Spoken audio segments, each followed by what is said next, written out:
درجوين iyo dawlad baan lahayn calan daruurta u egoon daawanaan lahayn ciidan daafaca dalkeena oo dhan baan lahayn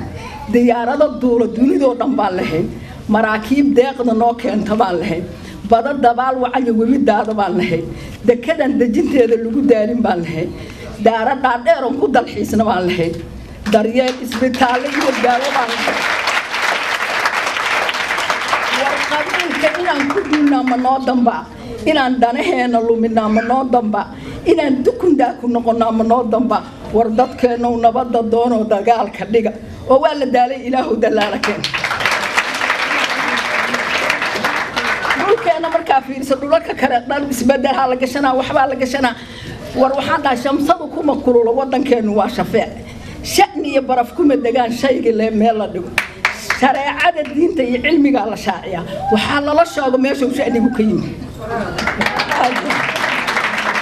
geeyiga gees qof kasta way dhibtootay ilaahu nabadna si aan ku hayna geeyiga gees iyo ka gees buu ka yimid go'aan waxa la gorfeynayaa meesha nala ka galay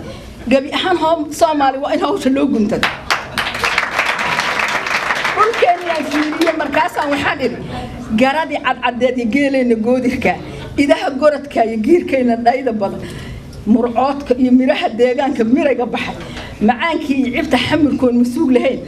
miraha dabiiciga oo mawla nagu arsaqay malaayiin way ee maamulay rabaan mar hore markaan aan taariikhaha iyo fiiriyo maraan iskool dhiganayna aan Cabdullaahi Saldaam tubacada waxaan ka maqli jiray calayo markaas oo wuxuu ka dhulkaan oo nagala haystaan ka hadlay calayo walxanaya adan ku waramayaa wadnahaygi baa lala bixiyo wiiqi bawdaday wadankan ku weynaaleed waa la weecsaday lagu waa wakiil sida Jamaal Waabsha gaala